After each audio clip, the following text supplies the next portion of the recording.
ही कथा ऐकायला भाग्य लागतं आणि खऱ्या अर्थाने आज प्रल्हादपूर वासियांचे भाग्याचा उदय झालेला आहे। कारण भगवान भोलेनाथांची जी दिव्य स्वरूपाची कथा आहे ती शिव महापुराण कथेचं आयोजन आज आपल्या संपूर्ण गावकरी मंडळीने केलेलं आहे। अतिशय सुंदर नियोजनामध्ये छान लागलेले आपले या सप्ताहाची वाटचाल चालू आहे। ज्यांच्या मार्गदर्शनाने आपला हा सप्ताह पूर्णतेकडे जातोय परिसराचं वैभव श्रद्धेय पूजनीय शिवाजी बापू महाराज तळेकर ज्यांच्या कृपा आशीर्वादाने सप्ताहाचीच नव्हे तर खऱ्या अर्थाने आपल्या गावाची वाटचाल आपण करतो। 1008 महामंडलेश्वर दयानंद बाबा शेलगावकर परम श्रद्धेय पूजनीय निष्काम कर्मयोगी दगडाई या सगळ्या साधू संतांच्या कृपा आशीर्वादाने आपली वाटचाल चालू आहे।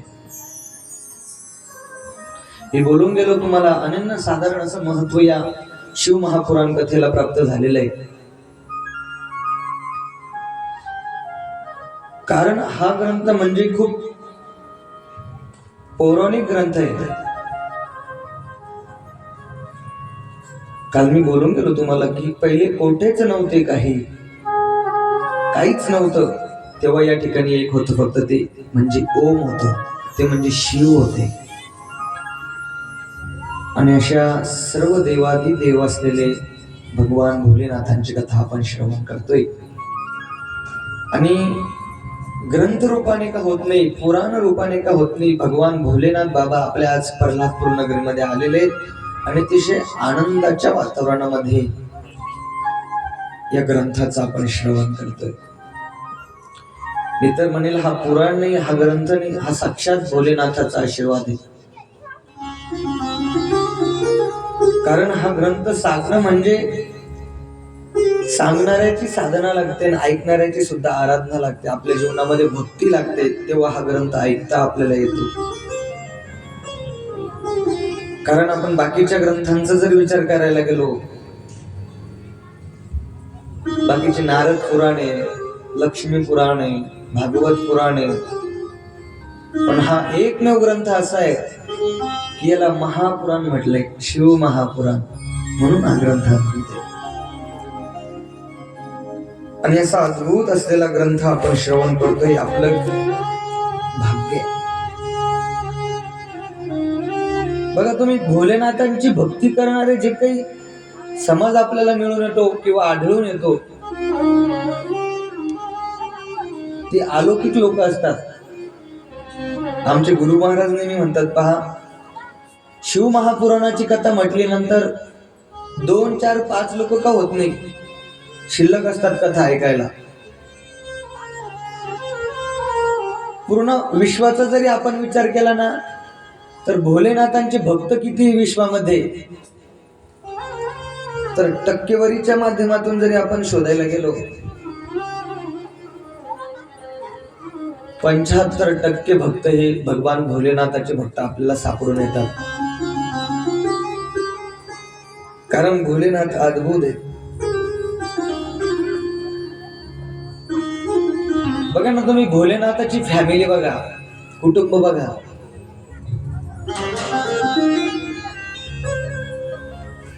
कसा परिवार आहे भोले बाबाचा। बाकीच्या देवी देवतांचा परिवार बघा तुम्ही, नारायणाचा परिवार बघा, फक्त लक्ष्मी नारायण आहेत, कोणीच नाही बाकी। नंतर ब्रह्माचा परिवार बघा, ब्रह्म आहे आणि ब्रह्मणी। पण भोलेनाथाचा जो परिवार आहे ना तो अद्भुत आहे। कारण भोलेनाथाच्या परिवारामध्ये महादेव आहेत, आईसाहेब पार्वती आईसाहेब आहेत, गणपती महाराज आहेत, कार्तिक आहेत, गणपती महाराजांच्या पत्नी आहेत, रिद्धी सिद्धी आहेत, खूप मोठा परिवार आहे त्यांचा। पण त्यांच्या परिवाराच्या संबंधाने बोलताना मला असं सांगायचंय तुम्हाला की त्यांच्या परिवारामध्ये विरोधाभास बघा तुम्ही किती आहे। तुम्हाला बोलावं लागेल की भगवान भोलेनाथाचं जे वाहन आहे ते काय आहे? बरोबर, नंदी. आई साहेबांचं काय वाहन आहे? वाघ. गणपती महाराजांचं काय वाहन आहे? बरोबर, उंदीर. कार्तिक स्वामीचं काय वाहन आहे? शंकरपाळ्या. इकडे समोर बसा, मग उत्तर द्या ना. चांदीचं नाणं भेटतं आपल्याकडे उत्तर देणाऱ्याला. उत्तर बरोबर आहे, फक्त तुम्ही बोला. तुम्ही जसं आशा पवाराला माझ्याकडे मी ते बचत गटाचे पैसे जमा करणारा साहेब आहे जसा. बोला, लाजू नका. कार्तिक स्वामीचं वाहन काय? काय? मोर. बरोबर. भगवान भोलेनाथाच्या गळ्यामध्ये काय? नाग, साप. अद्भुत येते, शेष येतो. हे सगळ्या गोष्टी तुम्हाला विशेष नाही वाटत का? असं काही सांगतो मला काय विशेष वाटलं. ते विरोधाभास आहे त्यांच्या घरामध्ये. भगवान महादेवाचं वाहन काय? नंदी. आई साहेबांचं वाहन आहे वाघ. आता मला सांगा, ते वाघाचं नंदीचं जमतं का? बघा ना, आपल्या दृष्टिकोनातून एखाद्या जंगलामध्ये वाघ आहे, तिथं नंदी, जमन का त्यांचं? नाही जम. तरी ते आहे त्यांच्या घरात. गणपती महाराजांचं वाहन काय? उंदीर. आणि कार्तिक स्वामीचं वाहन काय? हात लावला की असं. मी इकडे माझे ऍडजस्ट करतो, मला कमी आवाजात मागे भेटतो. पुढे तुम्ही बस उंदीर. कार्तिक स्वामीचं वाहन काय? मोर. बर मला सांगा, मोराचं आणि उंदराचं जमतं?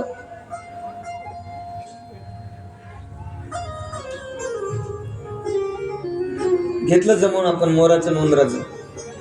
बरं मला सांगा, त्या उंदीराचं आणि त्या सापाचं त्या नागाचं जमतं का? उंदीराचं आणि नागाचं जमतं का? माय, आपल्या शेतामध्ये उंदीर आहे, नाग आहे, एकोणएकाच्या मागे पळते. ते उंदराच्या मागे साप लागतो.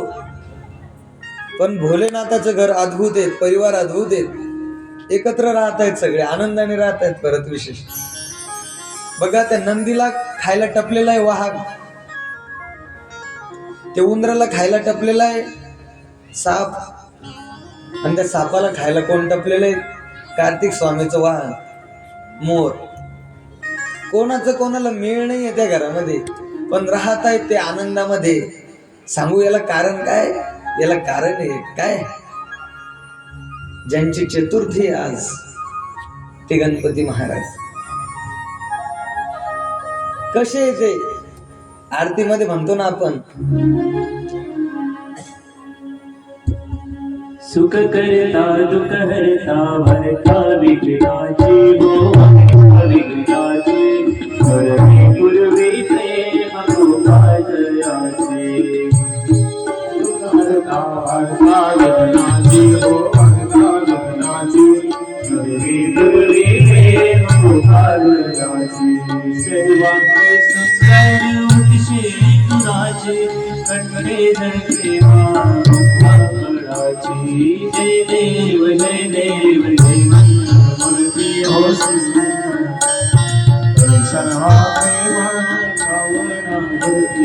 देव जय देव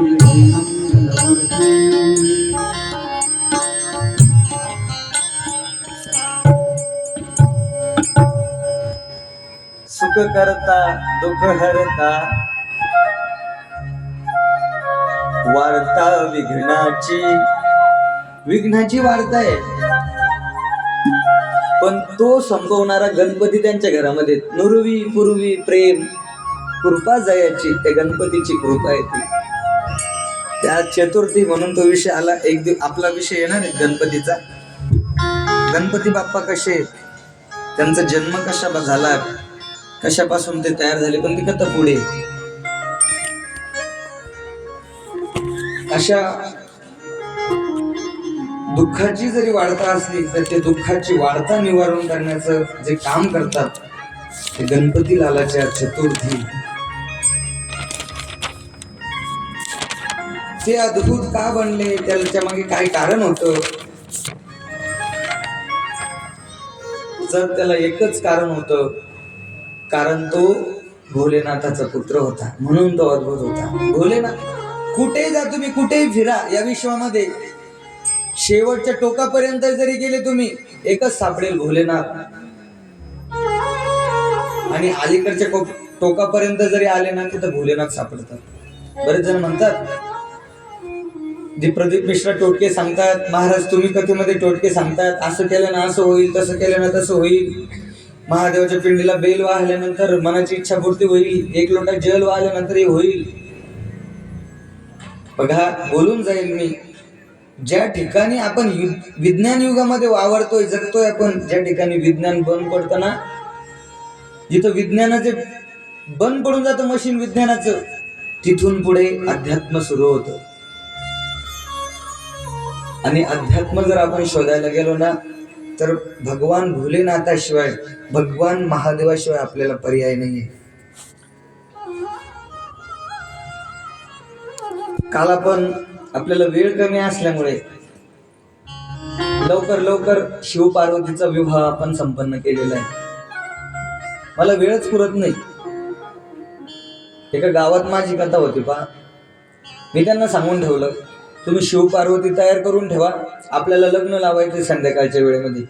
नाही झापलं मला कथा, अर्ध्यापर्यंतच गेली. मी कथा संपवून टाकली, आरती झाली. आरती झाल्यानंतर ते मंडळी मला म्हणायला लागले, महाराज ती शिव पार्वती तयार करून ठेवली, त्यांचं लग्न लावायचं, तर ते तुम्ही कथा संपवून कशी टाकली? अरे म्हणलं, बाबा ते देवाचं लग्न आहे, ते माझ्या हातात आहे का? देवाचं लग्न आहे तो. पण आपण काल धावत्या वेगामध्ये भगवान भोलेनाथाचा विवाह या ठिकाणी संपन्न केला. माझी कालची एक राहिलेली कथा आहे पहा, की भोलेनाथ हे अद्भुत आहेत. कसे अद्भुत आहेत? ज्यावेळेस भोलेनाथाला विवाहासाठी तयार करायचं होतं ना, कोणीच पुढे यायला तयार नव्हतं. कामदेवाला पाठवलं. बरेच प्रयत्न कामदेवाने केले भगवान भोलेनाथाला जागवण्याचे. उठा भोलेनाथ, जगाच्या कल्याणासाठी तुम्ही विवाहबद्ध व्हा. तर कामदेवाला भस्म करून टाकलं भोलेनाथाने. इतकी ताकद भोलेनाथाची. माझा अभ्यासाचं सांगतो पा, काम आणि क्रोध हे जे काही ना, ते भोलेनाथाचे कुत्रे. थोडं वेगळं आहे का? माझे गुरुजी मला सांगतात, लोकांना सोपं सांगायचं. बघा, एखादं कुटुंब आहे, ते शेताला राहतं, वस्तीला राहते, शेतात गावाच्या बाहेर राहते, शेतामध्ये. मग शेतामध्ये राहत असल्यामुळे ते काय करतात, तिथं कुत्रे पाळतात. मग नवीन माणूस गेलं तर ते कुत्रे काय करतात, नवीन माणसावर भुकतात ते. बरोबर बोलत चला, निदान माना तरी हलवा. भुकतात ते कुत्रे. ते आमच्यासारखं धोत्रावाला गेलं तर अजूनच भुकते ते. आमच्या सारखे महाराज मंडळी जर गेले पांढऱ्या कपड्यावर धोत्र घालून, तर अजून भुकते ते. एखादं दारुडा जाऊ दे तुम्ही, ते कॅंग कॅंग करत पळतं, त्याला वाटतं बेवडा आपल्या अंगावर पाय देईल, पण महाराज लोक दिसले की ते भुकतं. हे जे काही कुत्रे सांगितले, काम क्रोध कुत्रे, भोलेनाथाचे कुत्रे. आपण त्या वस्तीला जातो, माय त्या शेतात ते घर आहे, आपल्याला त्या माणसाचं काम असतं, आपण तिथे जायचा प्रयत्न करतो, पण ते कुत्रे आपल्या अंगावर भुकते. कुत्रे भुकल्यामुळे आपण काय करतो, त्या मालकाला फोन लावतो की बाबा आम्ही तुझ्या गेटच्या समोर उभे, तुझे कुत्रे आमच्यावर भुकते, तू एकदा ये, तुझ्या कुत्र्यांना थोडं आवर, म्हणजे आम्हाला तुझ्याकडे येता येईल. किंवा आपल्याजवळ फोन नसला तर आपण आवाज देतो, जीजी, ओ जीजी, घर उघडा, मला घरात यायचंय, पण हे कुत्रे जरा बाजूला घ्या तुमची. ते कुत्रे आपल्या अंगावर धावून आले तर आपण काय करतो माहितीये? आपण काय करतो, मालकाला आवाज देतो. बस तसंच गणित आहे. हे जे काम क्रोध आहेत, हे काम क्रोध म्हणजे हे भोलेनाथाचे कुत्रे. ते जर आपल्या अंगावर धावून येत असतील ना, आपल्या अंतःकरणामध्ये काम उत्पन्न होत असेल, आपल्या अंतकरणामध्ये क्रोध उत्पन्न होत असेल, राग आपल्याला येत असेल, बस एकच करायचं. काय करायचं? वाचे वदता शिवता जय हो. वाचे वदता शिवता वाचे वदता शिवता वाचे वदता शिवता दयाला बाधे क्रोध दयाला बाधे क्रोध वाचे वदता शिवता वाचे वदता शिवता वाचे वदता शिवता दयाला बाधे क्रोध वाचे वदता शिवता वाचे वदता शिवता वाचे वदता शिवता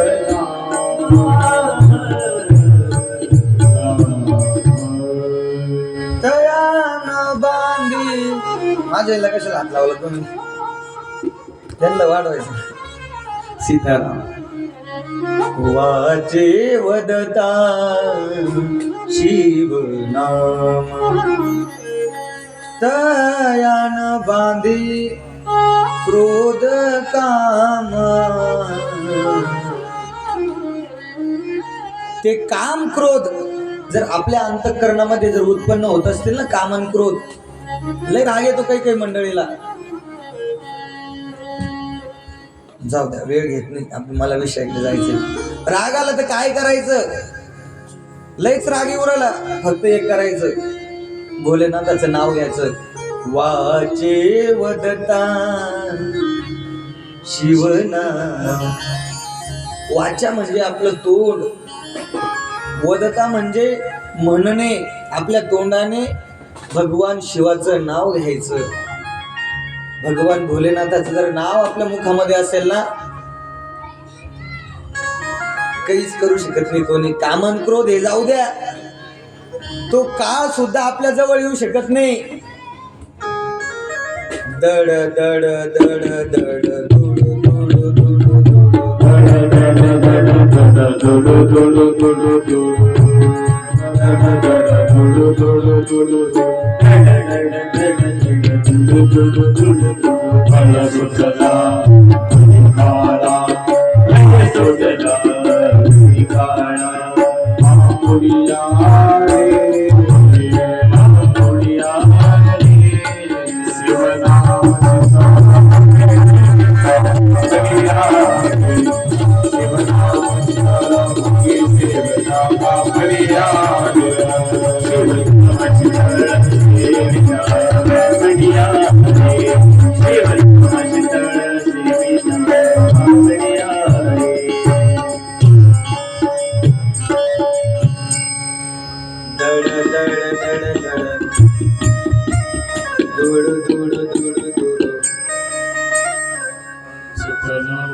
सुटला कळी काळा बापुडिया रे. शिवनाम शीतळ मुखी सेविता कापडिया रे. हे भोलेनाथच करू शकतात. तो काळ आहे, तो काळ आपल्याला घ्यायला येतो.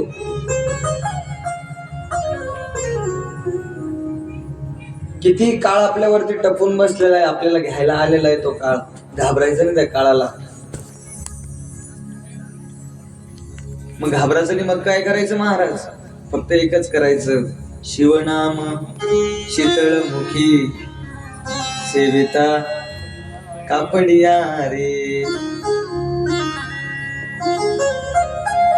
डोक्यावरती बर्फ ठेवायचा आणि तोंडामध्ये भगवान भोलेनाथाचं नाव ठेवायचं. तो काळही तुमचं काही करू शकत नाही.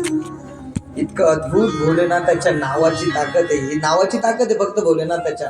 मग भोलेनाथाची ताकद काय असेल? खरं सांगू तुम्हाला, भोलेनाथाची ताकद ज्यावेळेस सतीने अग्निकुंडामध्ये आपल्या देहाला समर्पित करून टाकलं, आपल्या देहाच्या संबंधाने, पण समर्पित करत असताना फक्त त्यांच्या मुखामध्ये एकच नाव होतं, त्यांची इच्छा एकच होती, की माझ्या पतीचा या ठिकाणी अपमान होतोय आणि तो अपमान मला सहन न झाल्यामुळे मी या ठिकाणी अग्निकुंडामध्ये मला संपून घेते, स्वतःला माझ्या देहाला या ठिकाणी संपून घेते. पण माझ्या मनामध्ये एकच कामना आहे, एकच इच्छा आहे की पुढच्या अवतारामध्ये, पुढच्या जन्मामध्ये हेच भोलेनाथ सती मरत हरी क्षण परमागा जन्म जन्म शिव पद अनुरागा सती मरत हरी क्षण परमागा जन्म जन्म शिव पद अनुरागा जन्म जन्म शिव पद अनुरागा जन्म जन्म शिव पद अनुरागा सती मरत हरी क्षण परमागा जन्म जन्म शिव पद अनुरागा जन्म जन्म शिव पद अनुरागा.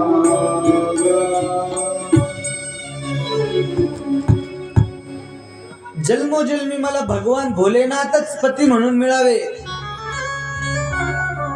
म्हणून त्या भोलेनाथाचं नाव घेत घेत सतीने त्या धगधगत्या अग्निकुंडामध्ये आपल्या स्वतःला संपवून घेतलेलं आहे. बघा, आपल्या देहाच्या संबंधाने ममत्व नाही त्यांच्याकडे. हा देह काय, हा देह जाणार आहे.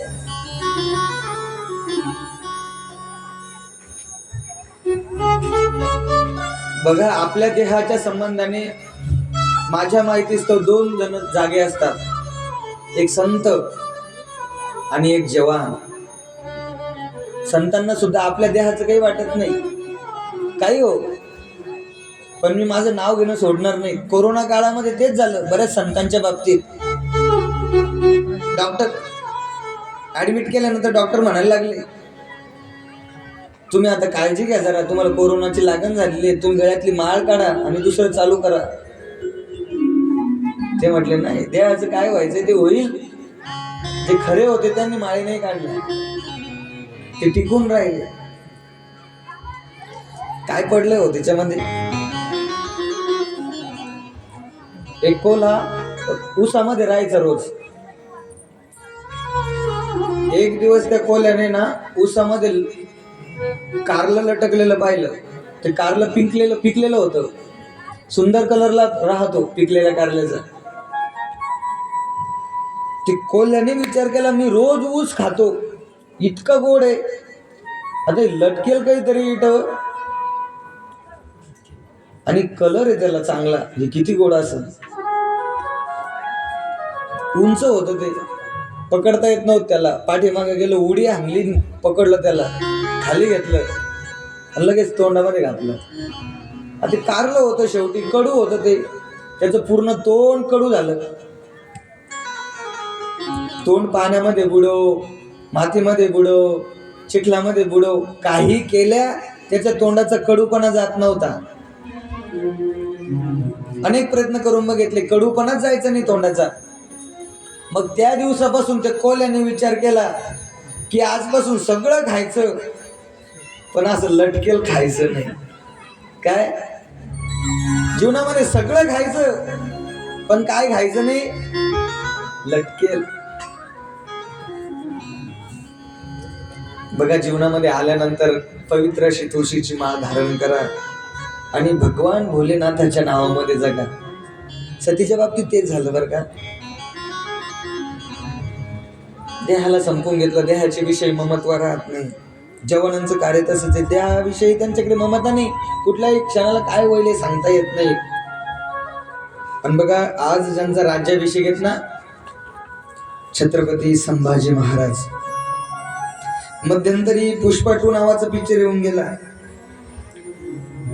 त्यामधला एक डायलॉग खूप गाजला बघा, तो झुकेगा नाही,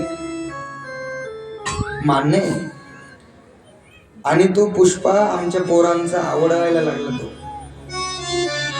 सांगून जाईल पोरांनो, एक लक्षात ठेवा, तो पुष्पा 2 मध्ये झुकेगा नाही साला असा म्हणणारा पुष्पा जर तुमचा आदर्श असेल ना, मान्य आहे, मला काही हरकत नाही.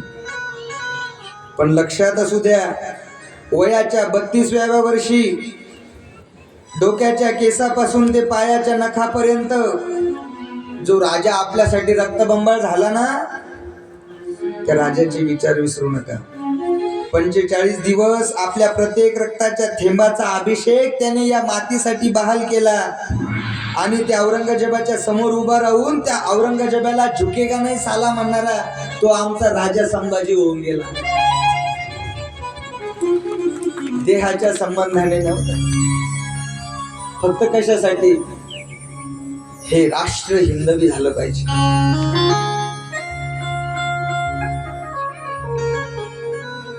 आपल्या देहासाठी ते त्यांच्या अंतःकरणामध्ये भीती नसते. आपला देह हा त्यांनी देशासाठी समाजासाठी समर्पित केलेला असता. सतीच्या बाबतीत तेच झालं. आणि सतीचा जो देह त्या अग्निकुंडामध्ये पडलेला होता, तो देह त्यांनी त्या ठिकाणावरून भोलेनाथांनी उचलला आणि ब्रह्मांडामध्ये फिरायला लागले भोलेनाथ. आणि मी बोलून गेलो काल तुम्हाला की विश्वामध्ये 108 शक्तिपीठ आहेत. त्यापैकी भारतामध्ये 52 सांगितलेले आहेत आणि महाराष्ट्रामध्ये 3.5 शक्तिपीठ आलेले आहेत. त्यापैकी कोल्हापूरची महालक्ष्मी ही पूर्ण शक्तिपीठ आहे आणि तुळजापूरची भवानी, तुळजापूर गाय मुखात नाऊन केस मोकळे सोडून आली अंबिका चालून विकू द्या. केस मोकळे सोडून आली अंबिका धावून तुळजापुराच्या घाटात वाट पाहते भक्ताची. तुळजापुराच्या घाटात ती भवानी आहे, ते पहिलं शक्तिपीठ आहे. नंतर दुसरं शक्तिपीठ येते, पूर्ण शक्तिपीठ. एक कोल्हापूरची महालक्ष्मी आणि दुसरं जे शक्तिपीठ आहे पूर्ण शक्तिपीठ ते म्हणजे तुळजापूरची तुळजाभवानी. आणि तिसरं शक्तिपीठ जे ती माहूरगडाची रेणुका. माझी रेणुका माऊली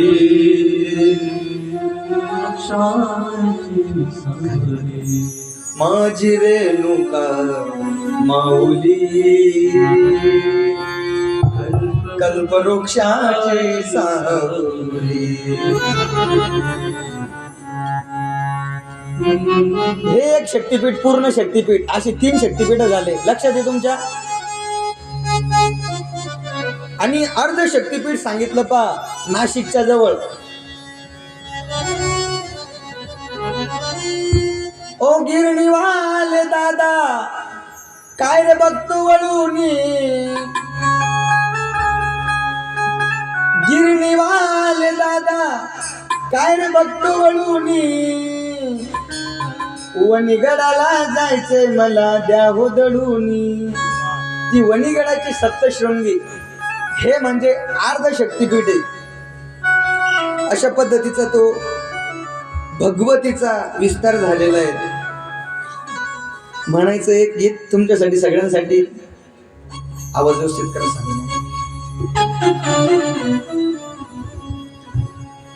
गार गार डोंगराची हवा आईला सोसना गारवा.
नदीचा पल्लाद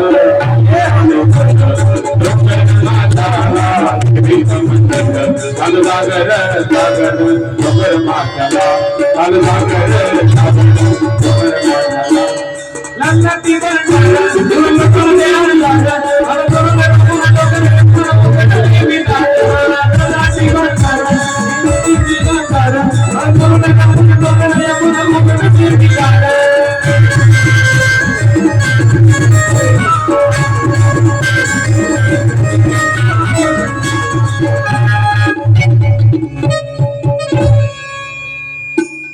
माय इथं त्रिशूळ बर का, त्रिशूळ इथं माय.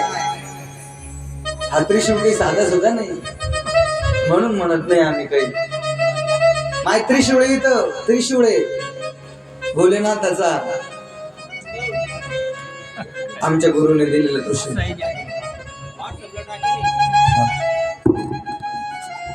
भोलेनाथाच्या त्रिशूळ इथं काही ताण घ्यायची गरज नाही.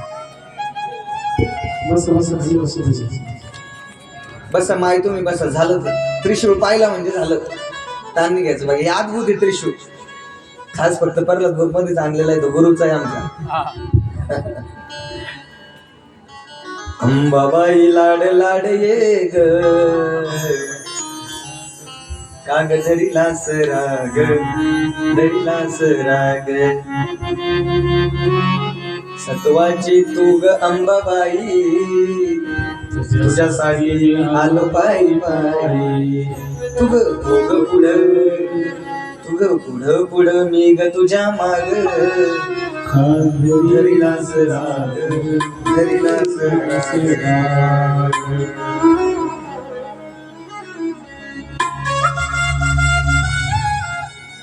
आई ग अंबाबाई आज आली गोंधळाला, आली गोंधळाला, वाजवा संबळाला. जमताय महाराज मला ते तुमच्या सोबत रव रव रव रव जमराला मला. नाही पण माझं काही इतकं झालेलं नाही.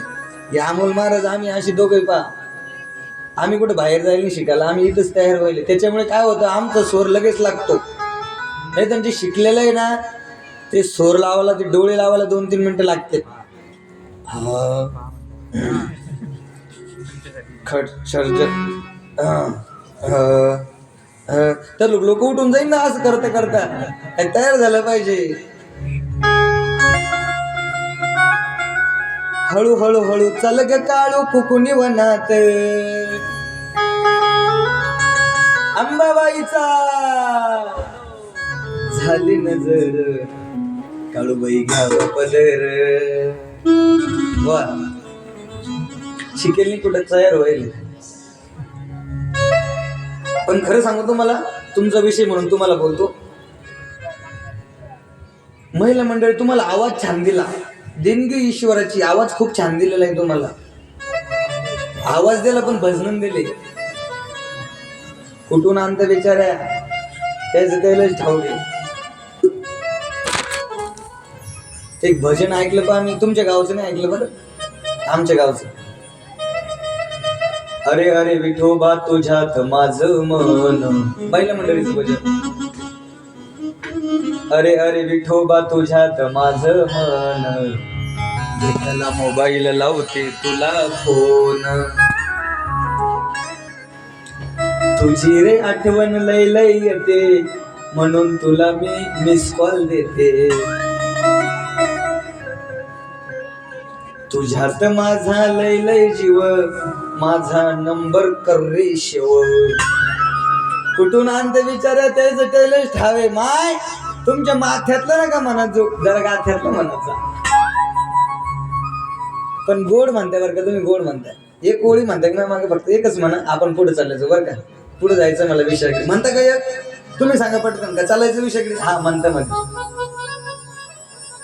पहिली माझी ओवी ग विठ्ठला गाईन,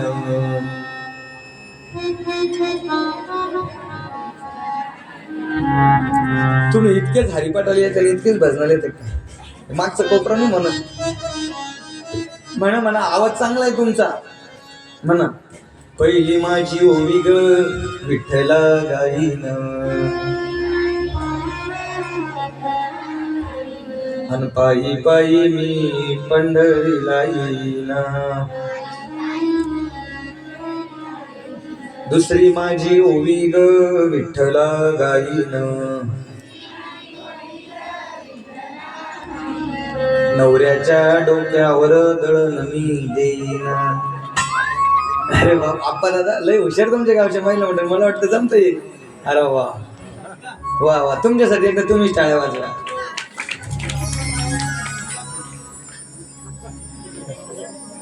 काय म्हटलं? नाही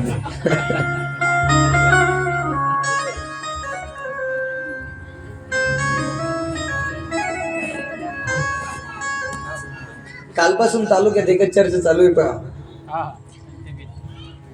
अवघे गरजे, अवघे गरजे प्रल्हादपूर, अवघे गरजे प्रल्हादपूर, चालला शिवनामाचा गजर, चालला शिवनामाचा गजर. भोकरदनातून आलो, सगळे मंडळी म्हणायला लागले महाराज प्रल्हादपूर मध्ये नेमकं चालू काय? ते फोटो व्हायरल झाले ना काल. शिवाचा गण लय भारी झाले होते काल, त्याची चर्चा चालू आहे. लय कोण आले मला त्याचे. पण ते शिवाचे गण कोण होते यार? म्हणलं ते आपले आप्पा दादा ना. आप्पा दादा ते त्यांचे पोस्ट राहते फेसबुकला भारी भारी ते. हा म्हणलं तेच येते, तुम्ही नीट बारीक पहा. अरे हा म्हणे लय जण स्टेटस ठेवले. शेलुतकरच्या माऊलींनी स्टेटस ठेवले आप्पा दादाच ते शिवाचं कालचं, शिवाचे गण. आणि हे सोपं नाही बरं का. या जन्मामध्ये आल्यानंतर, या कलियुगात आल्यानंतर आपल्याला निदान ते पार्ट तरी करता आलं. ते मुली किती छान दिसत होत्या. मला आमचे कीर्तनकार कथाकार महाराज मंडळींचे फोन आले. म्हणे महाराज तुम्ही झाकीवाले कधी बसून ठेवायला लागले? म्हणलं ते झाकीवाले नाही, ते गावातल्या मुलींनी तयार केले होते. म्हणलं काल अद्भुत, खूप छान. याचीच चर्चा चालू आहे. अवघे गरजे प्रल्हादपूर, चालला शिवनामाचा गजर.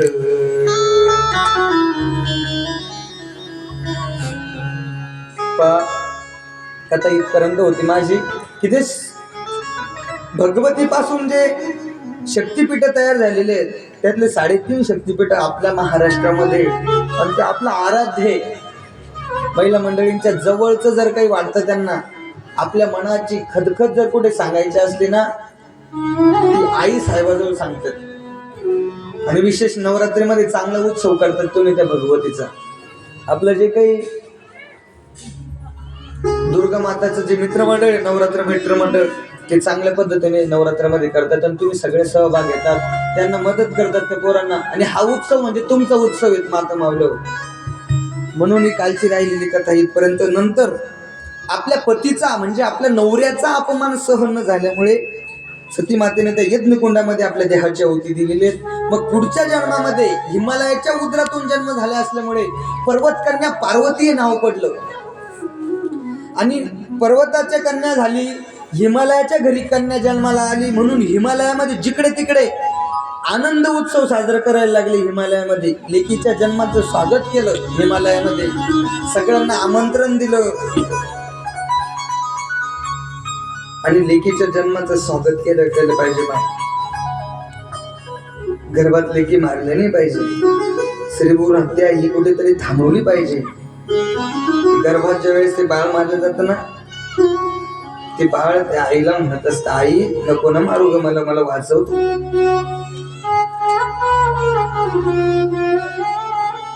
आई सांगना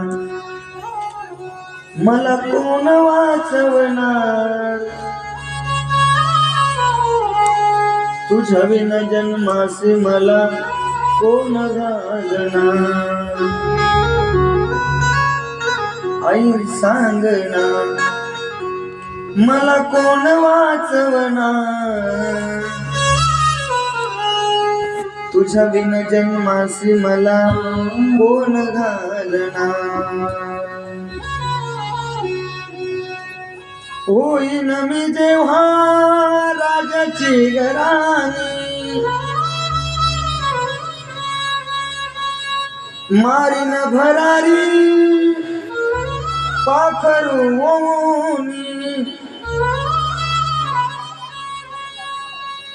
जेव्हा माझं लग्न होईल ना तेव्हा मी नाही राहणार आहे का तुझ्या घरी फक्त तोपर्यंत मला येऊ दे मला विचार पाहू दे होईन मी जेव्हा शिकून शहाणी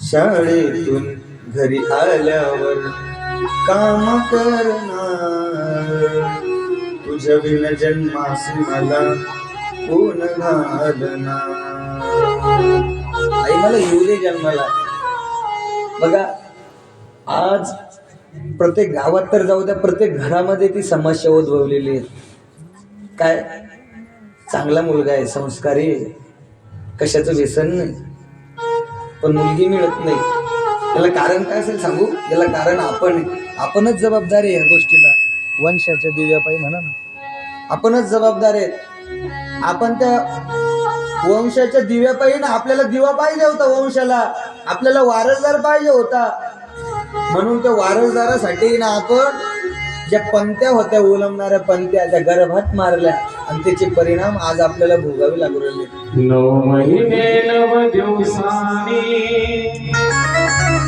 झाली जग बघण्याची घाई 9 महिने 9 दिवसांनी झाली जग बघण्याची घाई वंशाच्या दिव्यापायी नको कोणती बीज वंशाच्या दिव्यापायी नको कोणती बीज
सासमी होणार मुलगी आपले मनोज सगळे नाच पुरणार मुलगी आहे मनोज सारे नाच पुरणार मुलगी आहे मनोज सारे नाच पुरणार हो जात जागर बाची सासमी होणार मुलगी आहे मनोज सगळे नाच बोलणार मुलगी आहे मनोज सारे नाच बोलणार मुलगी आहे मनोज सारे नाच बोलणार तुझ्या कानाला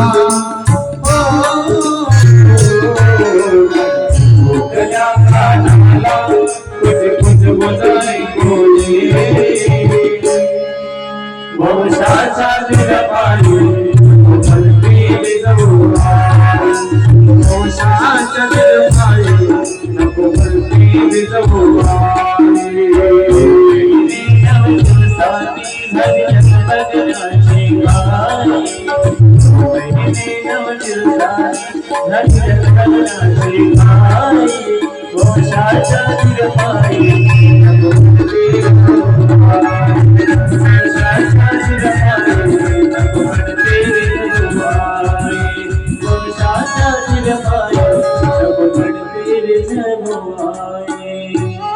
वंशाच्या दिव्याबाई नको पण ती बुजू आई.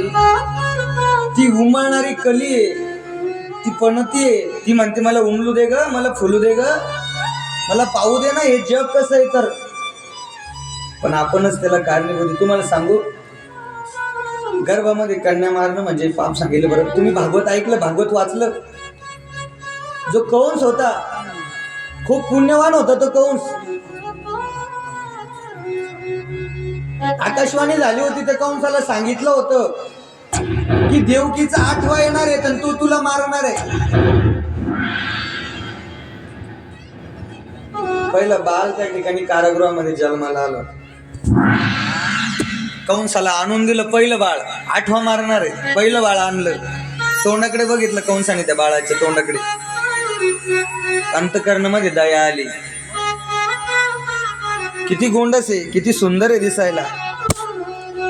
का मारू नये बाळाला? मला मारणारा 8वा आहे, नाही मारत मी. पहिलं बाळ तयार नव्हते मारायला. मग देवतांना प्रश्न पडला होता, हा कंसाने जर बाळाला मारलं नाही तर याचं जे काही पुण्य जमा झालेलं आहे, हे पुण्य संपवायचं होतं. खूप पुण्यवान सांगितलं तो.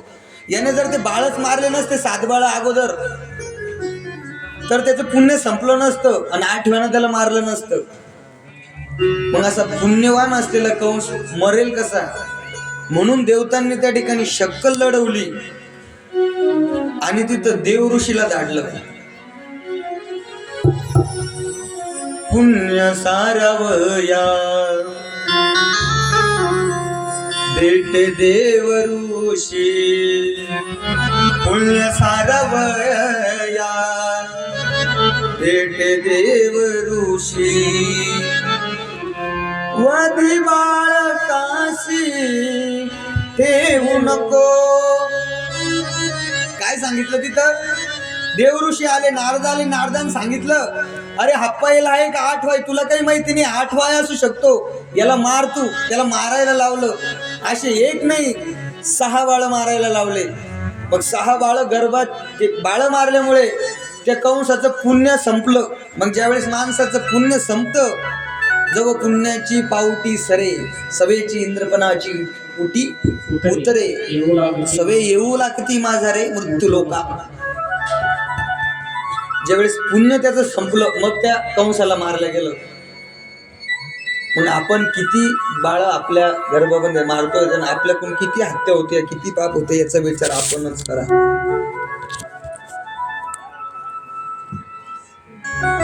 म्हणून पार्वतीच्या जन्माचं स्वागत केलं तर घोड अशी तपश्चर्या केली आणि तपश्चर्याच्या बळावरती तपी विना दैवत आणि दिधल्या विना प्राप्त वर प्राप्त झाला की देवाधिदेव असलेले भोलेनाथ तुला वर म्हणून मिळते. ही कथा आपण श्रवण केली. घाईघाईमध्ये महादेवाची जी काही वरात आहे ती वरात तुम्हाला सांगितली. थाट असतो बघा लग्नामध्ये, कोणाचा? वरमाय. ते तुमच्या धायका ते नवरदेव वेशी जवळ आल्यानंतर किंवा नवरदेव ते गेट जवळ आल्यानंतर वरमाय जाते आणि पूजा करते. तुमच्याकडे माय जाते का आत्या जाते? तुमच्याकडे कोण? माय बी जाती, आत्या बी जाती. आत्याचा तरफडा एकच राहतो साडीसाठी, साडीच गोळा भेटतो. मी तर म्हणतो हे साड्या बिड्या हे बंद करा, एकीमेकीला दे ना. आता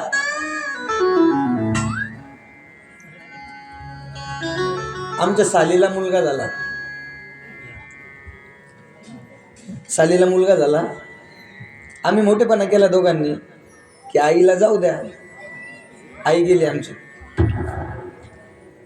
आई गेली, मुलाला बघितलं, मग त्यांनी साडी दिली. आली आई घरी. मी संध्याकाळी गेलो कथा करून. आईला म्हटलं आली आई? आई म्हणे आली.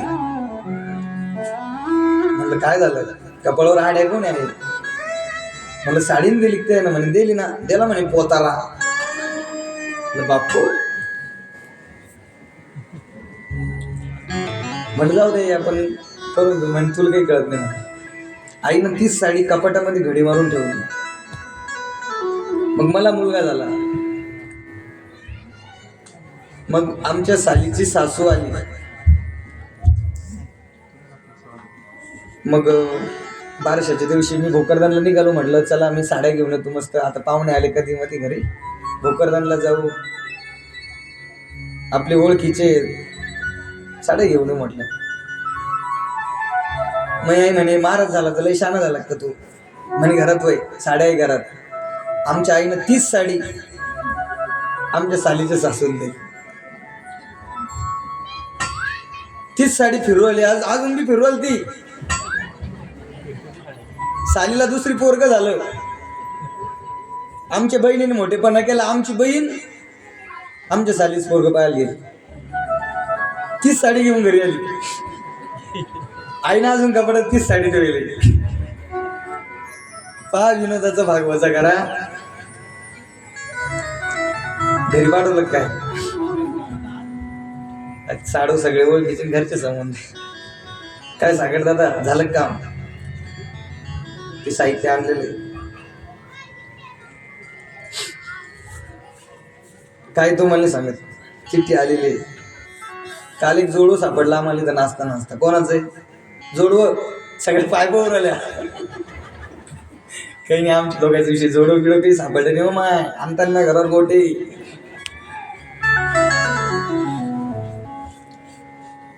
आई जाते आहे ना गेटवरती पूजा करायला. मैनावती गेले. पूजाचं ताट घेऊन गेल्या. जावई नथ, नाकामध्ये नथ, वरमाईच्या.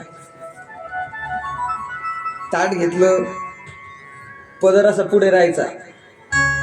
पण जुन्या काळामध्ये ना, जे जुन्या काळामध्ये महिला होत्या, तुम्ही घेऊन घ्या. आता तुम्हाला माहिती आहे तुम्ही लय हुशार झाले परत. आता महाराज पदरावर येणार आहे आपल्या.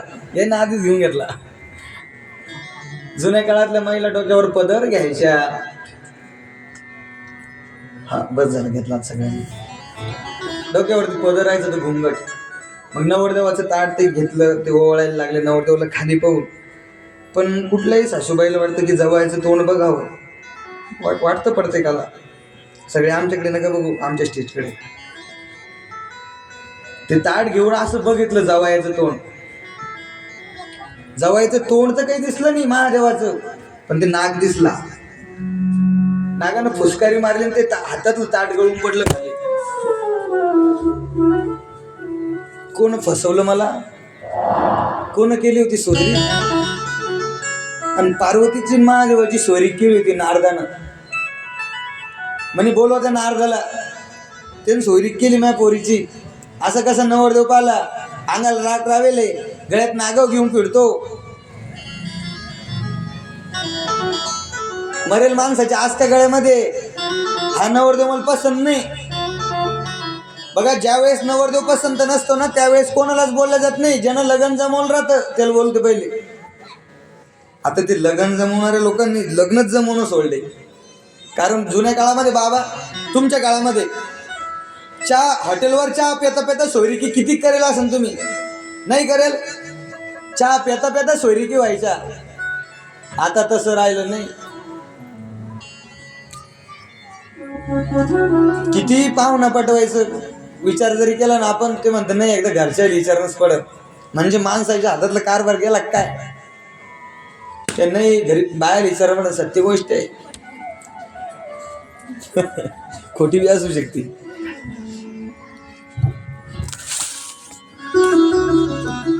बस तेच झालं सती आईच्या बाबतीत.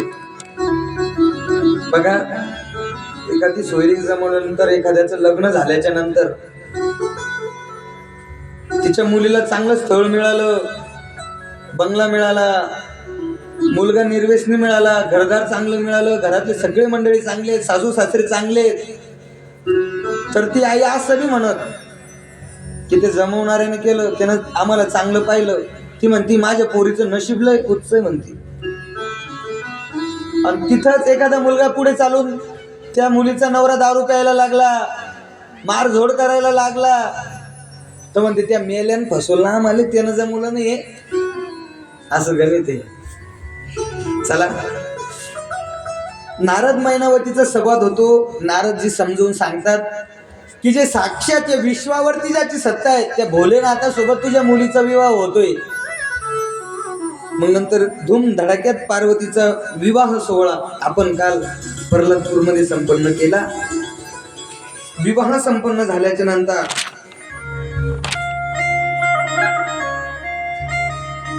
पार्वती आई विदाईच्या वेळी मैनावती पतिव्रता धर्माचं पालन करायला सांगते पार्वतीला. प्रत्येक आईने हा सल्ला आपल्या मुलीला दिला पाहिजे. मैनावती म्हणते लक्ष द्या, गंगा के जीवन में बहुत मोड़ आते हैं बेटी, लेकिन गंगा अपनी पवित्रता को कभी खोने नहीं देती. ती जी गंगा वाहते ना, किती ठिकाणी मोडलेली ती गंगा, पण ती पवित्र आहे. या ठिकाणी पकडा का शेवटच्या कोपऱ्यापर्यंत पकडा, त्या गंगेचं पवित्र पाणी ती पवित्रच असते. बाळा बस उस गंगा के तरह तेरा जीवन होना चाहिए. नंतर डोली सजवल्या जाते. पार्वतीला वाटी लावायची वेळी डोली सजवल्या जाते. पार्वती आपल्या आईला मैनावतीला म्हणते, आई लक्ष द्या, मागू तुला काही? चालले मी आता माझ्या घरी, तुला मागू? मैनावती म्हणते, माग, तुला काय मागायचंय? तुला जी वस्तू पाहिजे असेल ती वस्तू तुम्हाला माग, घेऊन देईल तुझी आई. पार्वती आई म्हणते, मला वस्तू नाही पाहिजे, मागू तुला? म्हणे, बोल ना बेटा. आई फक्त माझी एकच विनंती, माझे वडील आता म्हातारे झालेत ग, त्याला ऐकू येत नाही आता, त्यांना नाही समजलं ना कधी, त्यांच्यावर धावू नको फक्त. आई तो हिमालयासारखा बाप पळत आला आणि पार्वतीच्या गळ्यामध्ये पडला. बेटी, पार्वती की विदाई सही नहीं जाती. आई हा प्रसंग तुमच्या जीवनामध्ये घडलाय म्हणून सांगतोय. बाप आपल्या आयुष्यामध्ये कधीच रडत नाही, तो नाही रडणार तो बाप. एखाद्या बापाचा डोक्या एवढा पोरगा मरू द्या, त्या पोराला खांदा देतो, स्मशानामध्ये येऊन सोडून येतो, घरी आला तरी तो बाप नाही रडत, पण तो बाप एक वेळेस रडतो. केव्हा सांगू? त्याच्या मुलीला वाटी लावायचं असताना त्यावेळेस तो बाप रडतो. तुमच्या जीवनात घडलंय बरं हे. माझ्या गावाचा एक रिक्षावाला आहे, मी त्याच्या रिक्षात बसलो, घरी गेलो तर त्याच्या रिक्षाच्या पुढे पिशवी ठेवली होती. ती पिशवी, मी त्याची पिशवी बघितली, पिशवीत काय होतं ते महिला मंडळी लावतात बघा केसांना, ते रबलं होते. मी त्याला विचारलं, वहिनीसाठी घेतलं ना तू? तो म्हटलं, नाही महाराज. अरे मग घेतलंय कोणासाठी? तो म्हटलं, माझ्या मुलीसाठी.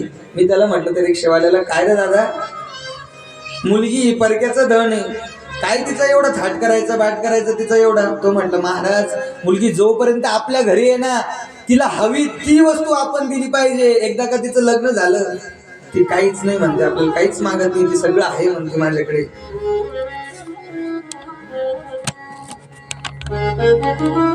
बघा, ज्या वेळेस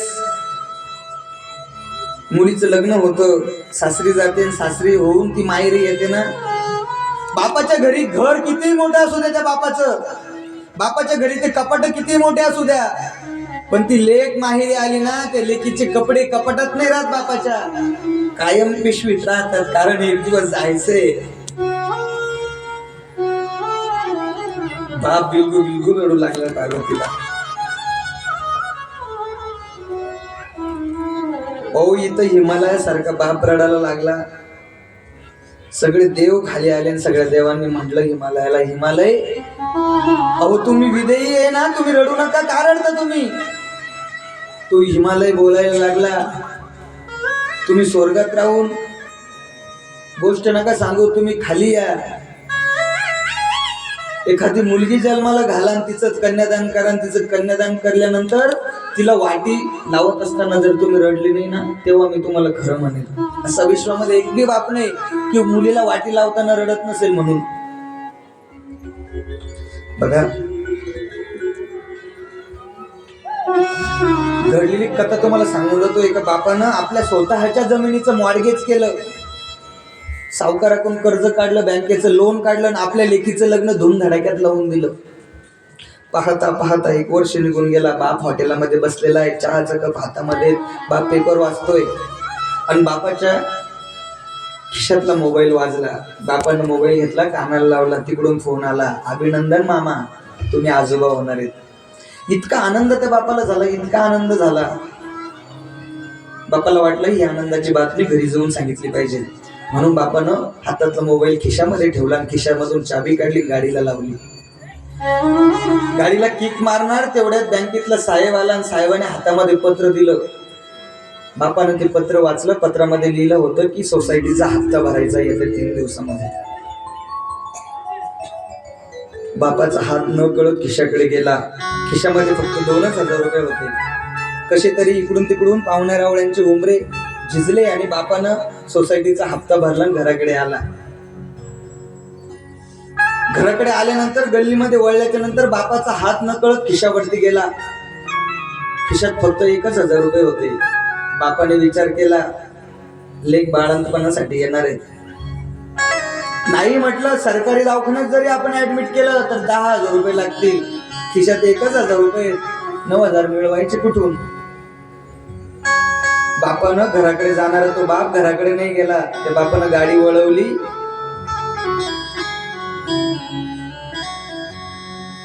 आणि झेरॉक्सच्या दुकानावरती आपला आधार कार्डचा अंगठा दिला, पैसे चेक केले, कोणतं माझ्या नावाचा पीक विमा आलाय का किंवा माझ्या नावाचे काही पैसे आले का ते बापाने चेक केले. तिथून गाडी काढली, कारखान्यानं नेली, कारखान्याच्या ऑफिसवर चेक केलं, माझ्या नावाचा एखादा चेक आलाय का. कसे तरी सावकाराचे उमरे झिजवून पाहुण्या रावळ्यांकडून त्या बापाने 10,000 रुपये जमवले, आपल्या खिशामध्ये टाकले. मग तो बाप घरी आला. घरी आल्याच्या नंतर बापाने बाहेर गाडी लावली. तुमची आई बोलती झाली, अहो ऐकलंत का, नेमकाच आपला गॅस संपला, तेवढा गॅस भरून आणा. तुमचा बाप बोलता झाला, जोपर्यंत माझ्या लेकीचं बाळंतपण सुखरूप होत नाही ना, तोपर्यंत तुला गॅसची हंडी सुद्धा भरून मिळणार नाही. आणि आई, आजही आठवून बघा, तुमच्या बाळंतपणाच्या काळामध्ये तुमच्या आईने चुलीवर स्वयंपाक केला असेल. हळूहळू दिवसामागून दिवस गेले. एक बाळंतपणासाठी आली. रात्रीची वेळ आहे. रात्रीची घड्याळामध्ये 1 वाजलेला आहे आणि एवढ्या रात्री लेकीचं पोट दुखायला लागलं. आई जागी होती. आईनं बापाला हलवलं, उठा, आपल्या गुडीचं पोट दुखतंय.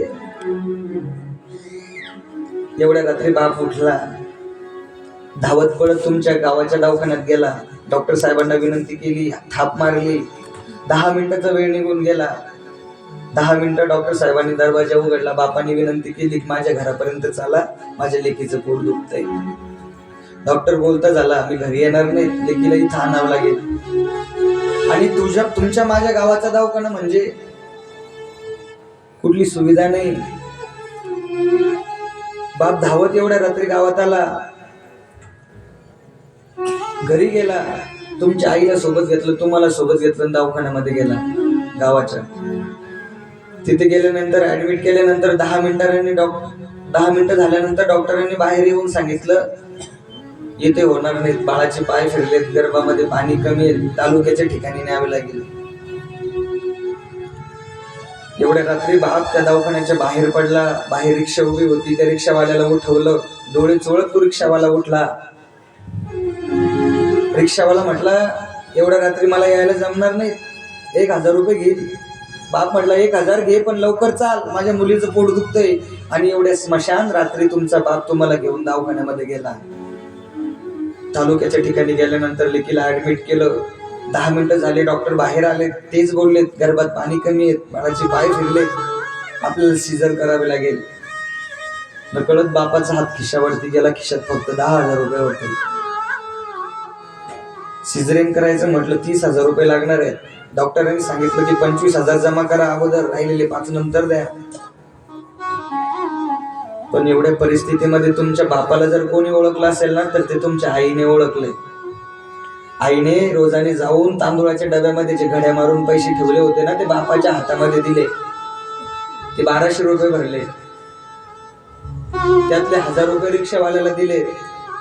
आता 10,200 झाले होते. बाकीचे पैसे मिळवायचे कसे? एवढ्या रात्री तुमचा बाप तालुक्याच्या दवाखान्यामध्ये कानाला फोन लावतो आणि तिकडून आवाज येतो, आपके पास पर्याप्त बॅलेन्स नाही है.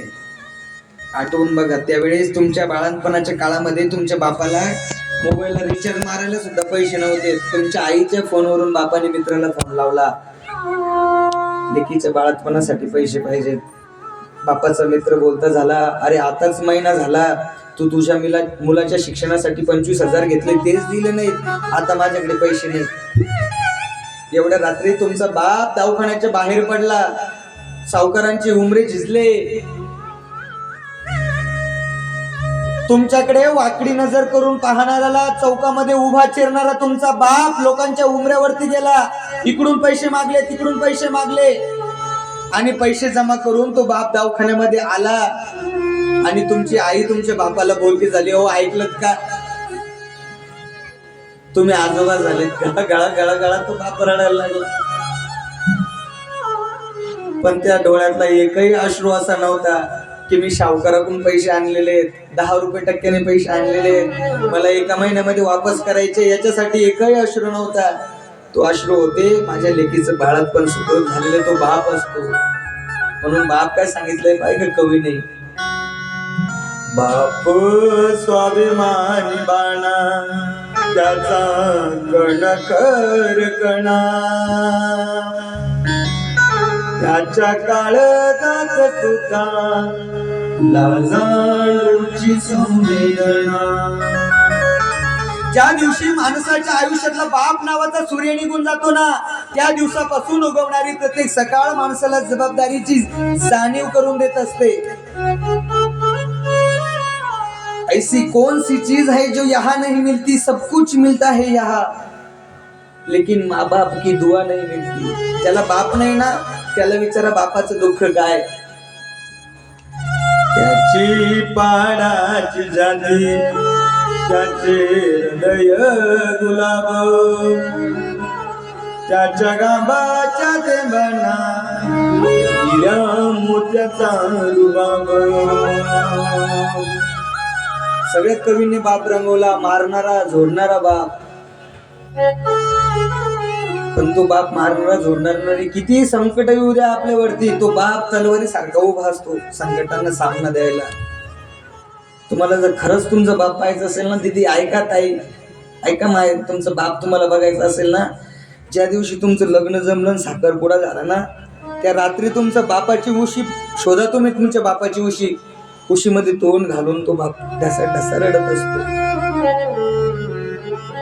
जाऊ द्या, तो त्या दिवशी नाही रडला तो बाप, पण तो बाप रडताना तुम्हाला पाहायचा असेल ना, तो बाप नाही रडत, तो अश्रू साठवून ठेवत असतो. कशासाठी? बाप तलवार ढाल, बाप पेटती मशाल, बाप जागा तो म्हणून घर झोपते खुशाल. बाप साठवी तो अश्रू, वाट पाय त्या क्षणाची,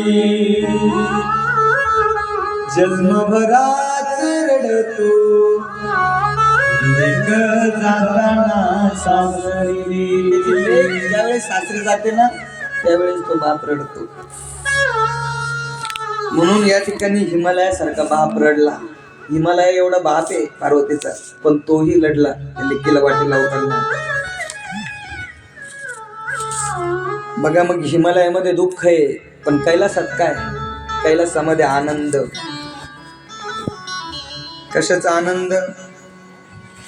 बाबुल काय घर बहना, कुछ दिन का ठिकाना है, बाबुल का ये घर गोरी, कुछ दिन का ठिकाना है, बन के दुल्हन एक दिन तुझे या घर जाना है।